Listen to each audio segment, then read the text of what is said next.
দোষ ছায়াবাজি পুতুল রূপে বানায়া মানুষ যেমনি নাচা তেমনি নাচে পুতুলের কি দোষ যেমনি নাচাও তেমনি নাচি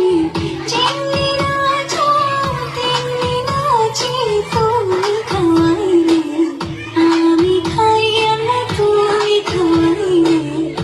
আমি খাওয়াই যে দুনিয়া কিসের লাগে এত জোড়াই আছে